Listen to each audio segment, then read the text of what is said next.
नमस्कार मित्रांनो. कल्पना करा तुम्ही पृथ्वीपासून दूर कुठंतरी माझ्यासोबत विश्वाच्या अथांग प्रवासामध्ये आहात.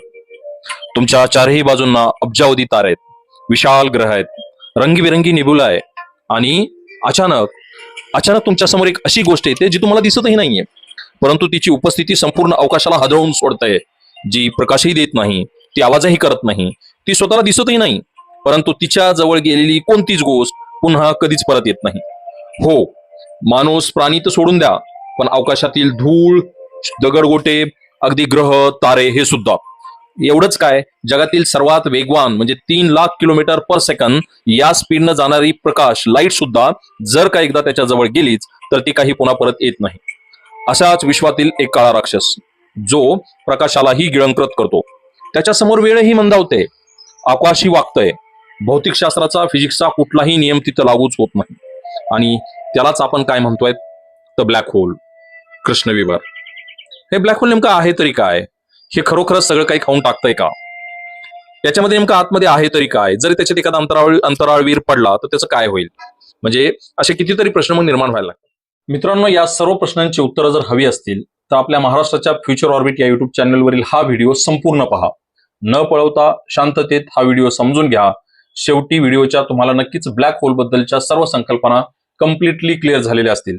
मित्रांनो, साधा सोपा विचार करा की जे काही आपल्या सूर्याभोवती सूर्यमालेमधले फिरणारे ग्रह आहेत, या ग्रहांना त्यांच्या ऑर्बिटमध्ये फिरवण्यासाठी सगळ्यात कारणीभूत घटक कुठला? तर सूर्याची ग्रॅव्हिटी, सूर्याचं ग्रॅव्हिटेशनल फोर्स. म्हणजे सूर्याचं प्रचंड वस्तुमान त्याच्या सभोवताली कित्येक किलोमीटर अंतरावर असणाऱ्या, दूरवर असणाऱ्या प्रत्येक ग्रहाला नियंत्रित करताय. आणि या ग्रॅव्हिटेशन फोर्सचा, या ग्रॅव्हिटीचा शोध कधी लागला तर तब्बल 150 वर्षापूर्वी न्यूटन्सनं जेव्हा एक सफरचंदाचं फळ झाडावरून खाली पडताना पाहिलं, तेव्हा त्याच्या डोक्यात सहज प्रश्न येऊन गेला की न्यूटनच्या म्हणण्यानुसार हे फळ खालीच का, झाडावरून पडलेलं प्रत्येक फळ हे खालीच का पडतं, वर अवकाशाच्या दिशेने किंवा आकाशाच्या दिशेने का नाही जात? आणि याच प्रश्नाची उकल करता करता त्यानं ग्रॅव्हिटेशनल फोर्स याबद्दलची कन्सेप्ट पुटअप केली. आणि हा एक ब्लॅक होल मधला सगळ्यात महत्वाचा दुवा आहे किंवा महत्वाची कन्सेप्ट आहे. आपल्याला वेल नोन आहे, ज्या पदार्थामध्ये जेवढं वस्तुमान असेल त्याच्या त्याच तुलनेमध्ये त्याचा ग्रॅव्हिटेशनल फोर्स असेल किंवा त्याची ग्रॅव्हिटी असेल. आता तुम्ही बघा, सूर्य, पृथ्वी आणि चंद्र यांच्या वस्तुमानाचा विचार केला तर सूर्याचं वस्तुमान हे तुलनात्मक दृष्ट्या पृथ्वी आणि चंद्रापेक्षा कित्येक पट जास्त आहे. पृथ्वीपेक्षा चंद्राचं वस्तुमान अजून लहान आहे. परिणामी चंद्राचा जो काही ग्रॅव्हिटेशनल फोर्स आहे तो जवळपास 1.62 मीटर पर सेकंड स्क्वेअर आहे. तोच पृथ्वीचा 9.81 मीटर पर सेकंड स्क्वेअर आहे. आणि तोच ग्रॅव्हिटेशनल फोर्स कॉन्स्टंट जर सूर्याचा पाहिला तर 274 मीटर पर सेकंड स्क्वेअर ठरावा लागतो.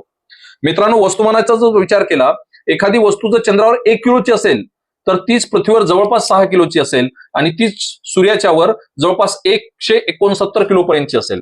याचं बेसिक रिझनच, जेवढं जास्त वस्तुमान तेवढा त्याचा जास्त ग्रॅव्हिटेशनल फोर्स, हा प्रोपोर्शनल रेशो आहे.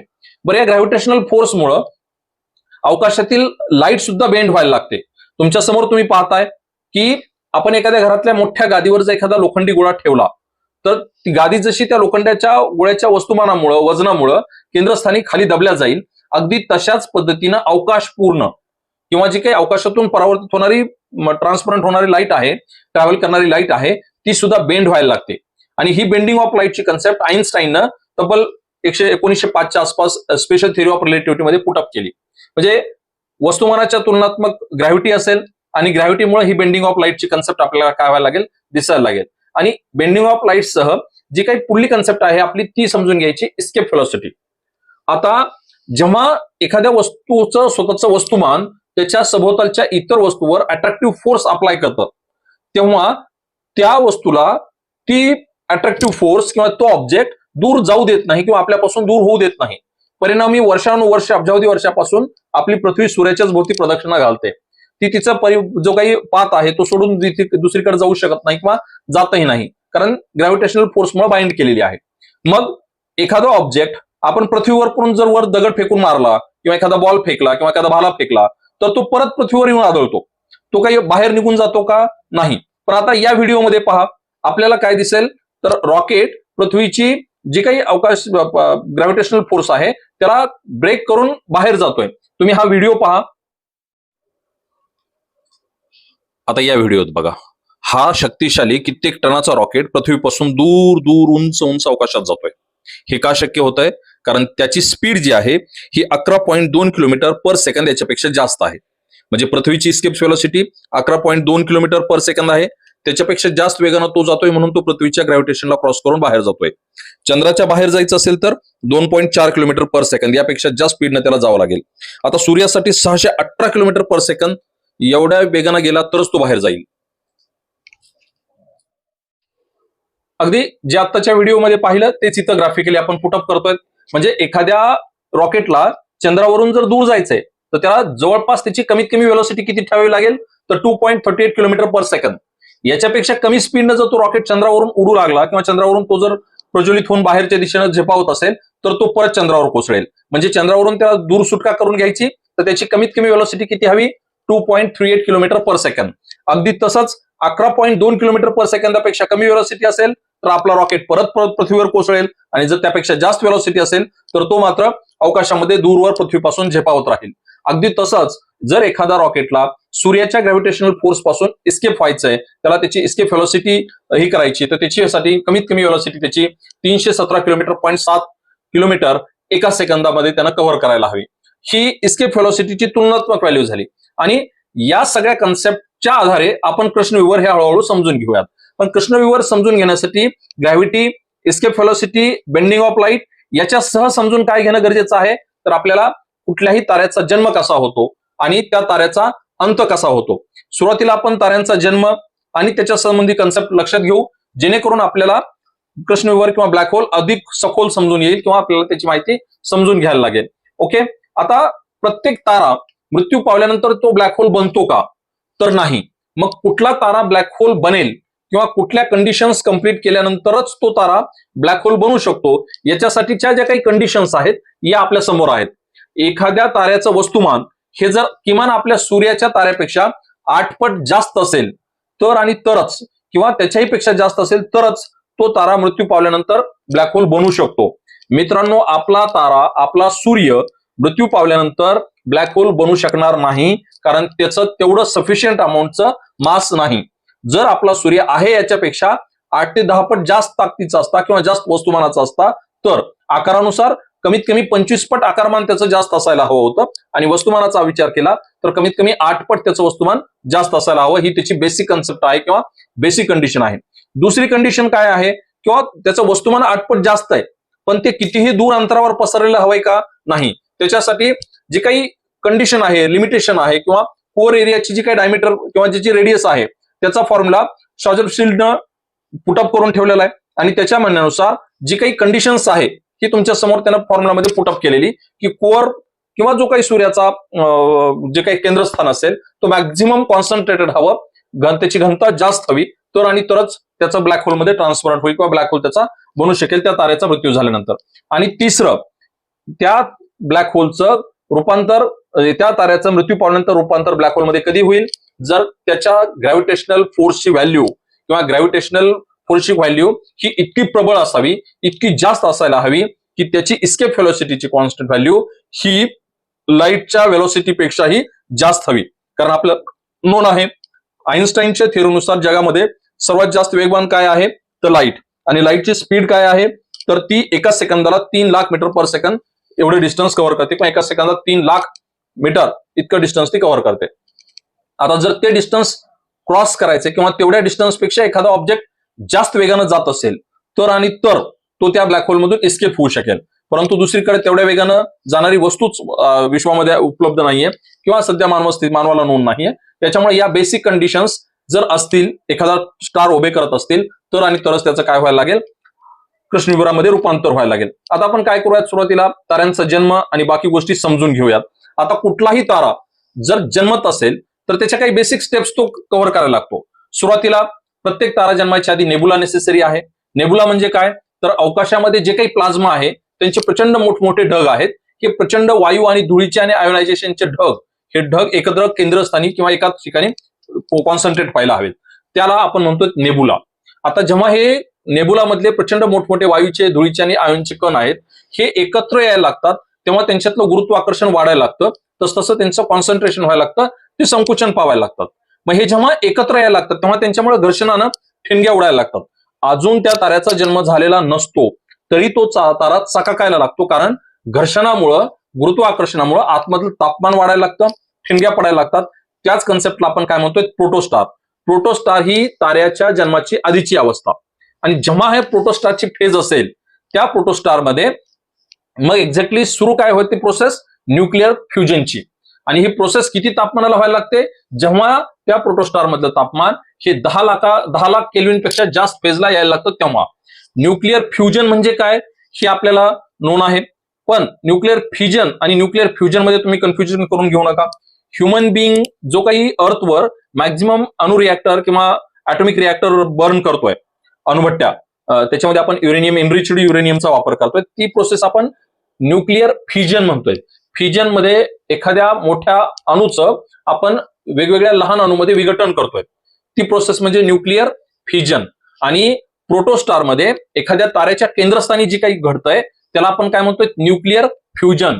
तुमच्या समोर तुम्हाला दिसतंय, जेव्हा हायड्रोजनचे 4 अणू एकत्र येऊन एक हेलियमचा अणू तयार करतात, त्यावेळेस प्रचंड मोठ्या प्रमाणामध्ये ऊर्जा आणि प्रकाश उष्णतेच्या स्वरूपात ते बाहेर पडायला लागतं. ओके, आणि इथं हेलियमचा अणू तयार होतोय, मॅक्झिमम ऊर्जा बाहेर पडते. म्हणजे ही प्रोसेस जी आहे याच्या कंडिशनचं उदाहरण झालं की एकाच वेळी जर समजा पृथ्वीवर हजारो ॲटम बॉम्ब फोडले तर जी काही ऊर्जा बाहेर पडेल अगदी तशा स्वरूपाची ऊर्जा त्या प्रोटोस्टारच्या केंद्रस्थानी सुरू व्हायला लागते आणि ताऱ्याचा जन्म व्हायला लागतो. आणि ही प्रक्रिया अब्जावधी वर्ष, वर्षानुवर्ष होत राहते, आणि यालाच आपण ताऱ्याचा जन्म झाला असं पण म्हणतो. आता ही प्रक्रिया कायम सुरू राहते. म्हणजे सुरुवातीला 4 हायड्रोजनचे एकत्र येऊन एक हेलियमचा अणू बनला, अगदीच तसंच दुसऱ्या पायरीमध्ये काय होतं, 2 हेलियमचे अणू एकत्र येतील आणि एक बेरिलियमचा अणू तयार होईल. मग एक बेरिलियमचा अणू एकत्र येईल, एक हेलियमचा अणू एकत्र येईल आणि एक कार्बनचा अणू तयार होईल. मग कार्बनच्या अणूचं जे काही प्रोसेस आहे ही कन्सिस्टंटली चेन रिॲक्शन ज्याला आपण म्हणतो ती होत राहील. हायड्रोजन पासून हेलियम, हेलियम पासून कार्बन, कार्बन पासून ऑक्सिजन, ऑक्सिजनचं कन्व्हर्जन निऑन मध्ये होईल. मग निऑन पासून मॅग्नेशियम होईल, मॅग्नेशियम पासून सिलिकॉन होईल आणि सिलिकॉन पासून लोह, फेरस किंवा आपण बोलीभाषेमध्ये त्याला लोखंड म्हणतो. इथपर्यंत हा प्रवास त्या ताऱ्याच्या केंद्रस्थानी कायम होत राहील. आणि या प्रत्येक फ्युजन प्रोसेसमध्ये म्हणजे hydrogen to helium, helium to oxygen, helium to carbon, carbon to oxygen, oxygen to neon and so on, प्रत्येक वेळी ही प्रचंड प्रमाणामधली ऊर्जा बाहेर उत्सर्जित होत राहते. आता हा ऊर्जेचा प्रवाह अखंडत राहतो, त्यामुळे तो तारा आपण जिवंत तारा आहे किंवा तो प्रकाशमान आहे, बाहेर ऊर्जा उत्सर्जित करतोय असं आपण कन्सिडर करून चालायला लागतोय. पण ही प्रक्रिया मंदावते, थांबते कधी, जेव्हा तो तारा फेरस पर्यंत यायला लागतो तेव्हा. ओके, आणि त्याच्यानंतर तो तारा तिथं कोसळायला लागतो. तत्पूर्वी आपण एक छोटंसं ताऱ्यांचे जे काही वेगवेगळे प्रकार आहेत त्याच्याबद्दल पाहूयात. आता जर आपल्या सूर्यापेक्षा लहान आकाराचा जर नेबुला कलेक्ट झालेला असेल आणि त्या लहान आकारामध्ये एक तासाचा ताराचा जन्मत असेल, त्याला आपण काय म्हणतोय, तर रेड डॉर्फ म्हणतोय किंवा लाल बटू तारा म्हणतोय. ओके, आणि सेम आपल्या सूर्यासारखा एखादा असेल तर त्याचा अंत किंवा एंडिंग कशामध्ये व्हायला लागते, तर व्हाईट डॉर्फ मध्ये व्हायला लागते. ओके, सूर्यापेक्षा जर 8 ते 25 पट मोठा जरी तारा असेल तर जसं आपण सुरुवातीला डिस्कस केलं की अतिमोठ्या ताऱ्यापासून मग ब्लॅक होल जनरेट व्हायला लागेल, आणि सूर्यापासून काही मोठ्या अंशी जर एखादा तारा असेल तर त्याच्या एंडिंग नंतर सुपरनोवा स्फोट किंवा ब्लास्ट व्हायला लागतो आणि मग त्याच्यापासून न्यूट्रॉन तारा जनरेट व्हायला लागतो. म्हणजे आकारमानानुसार ताऱ्यांचे काही प्रकार आहेत. Red dwarf, white dwarf, neutron तारा आणि ब्लॅक होल हे आकारमानानुसार शेवटी त्यांच्या बनणाऱ्या अवस्था आहेत. म्हणजे सगळ्यात लहान तारा जर मृत्यू पावला, शेवट झाला, तर त्याचा रेड डॉर्फ बनतो किंवा व्हाईट डॉर्फ बनतो. मध्यम आकाराचा तारा जर एखादा एंड झाला किंवा मृत्यू पावला तर त्याच्यापासून सुपरनोवा स्फोट व्हायला लागतो किंवा त्याचा न्यूट्रॉन तारा जनरेट व्हायला लागतो. किंवा जर अत्यंत प्रचंड मोठ्या आकाराचा तारा असेल तर त्याच्या अंतानंतर काय व्हायला लागतं, कृष्णविवर तयार व्हायला लागतं. आता ह्या ज्या काही स्टेप्स आहेत ह्या तुमच्या समोर आहेत. म्हणजे सुरुवातीला विशाल तारा, जे काही प्रोसेस मागा सांगितलं तसं फ्युजनच्या प्रोसेस कन्सिस्टंटली चालत राहतील अप टू फेरस पर्यंत. जेव्हा तो फेरस पर्यंत येईल तेव्हा आपण असं म्हणू की त्याच्यातलं फ्यूल संपतंय किंवा इंधन संपतंय.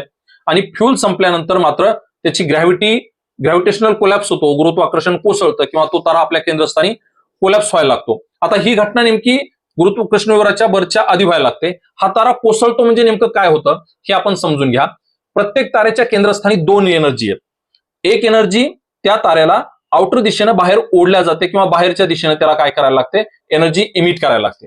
आणि दुसरं त्याचं वस्तुमान त्याच्या केंद्रस्थानी ग्रॅव्हिटेशनल फोर्सनुसार ढकलायला लागतं. म्हणजे एक जण बाहेरून आतमध्ये ढकलतोय आणि एक जण आतून त्याला बाहेर ढकलतोय. आतून बाहेर ढकलणारा जो फोर्स आहे याला एनर्जी पॉवर कशातून मिळते, तर न्यूक्लिअर फ्युजनच्या थ्रू. न्यूक्लिअर फ्युजनच्या थ्रू जे काही ॲटॉमिक कॉम्बिनेशन होईल त्याच्यातून जी काही प्रचंड एनर्जी असेल ती त्या ताऱ्याला आउटर डिरेक्शननं पुश करायला हेल्प करेल. आणि त्याचं जे काही प्रचंड वस्तुमान आहे त्या पूर्ण प्लाझ्माचं, नेबुलाचं, हे वस्तुमान त्याला ग्रॅव्हिटेशनल फोर्सच्या थ्रू केंद्रस्थानी ढकलायला लागेल. आणि या दोन्ही ताकदी एकमेकांशी तुल्यबळ असतील, बॅलन्स्ड असतील, इक्विलिब्रियम स्टेटला असतील, तोपर्यंत तो तारा ऍज इट इज राहतो, आपल्याला ऊर्जा देत राहतो आणि आपल्याला एनर्जी देत राहतो. परंतु एक असा क्षण येतो जेव्हा त्याच्यातली जी काही फ्यूल आहे, मग hydrogen, helium, carbon, neon, magnesium, silicon, सगळं काही कोलॅबरेशन संपून त्याच्यातला फ्यूलचा साठा संपायला लागतो आणि जनरेट व्हायला लागतो फेरस. आता फेरस हा एकमेव असा आहे की ज्याच्यातून त्याच्या कॉम्बिनेशन मधून फेरस जनरेट झाल्यास एनर्जी इमिट होत नाही, तर त्याला एनर्जी जास्त लागते. मग एनर्जी जास्त लागते त्याच्यामुळे तो एनर्जी स्वतः स्टोअर करतो, ती एनर्जी बाहेर इमिटच होत नाही. जर बाहेर एनर्जी इमिट होत नाही तर मग बाहेरच्या दिशेनं ढकलणारी जी काही पॉवर असेल ती वीक व्हायला लागते आणि एखाद्या क्षणी ती पूर्णतः नाहीशी होऊन जायला लागते. हे उदाहरण जर साध्या सोप्या शब्दात सांगितलं तर एखादी वर्षानुवर्षे एखादी बिल्डिंग काही पिलर्सच्या आधारे उभी आहे आणि अचानक आपण ते पिलर्सच काढून घेतले तर एखादा पत्ता कोसळावा तसा तो मातीचा पूर्ण डोलारा ती बिल्डिंग काही क्षणार्धात संपूर्ण जमिनीवर कोसळायला लागेल.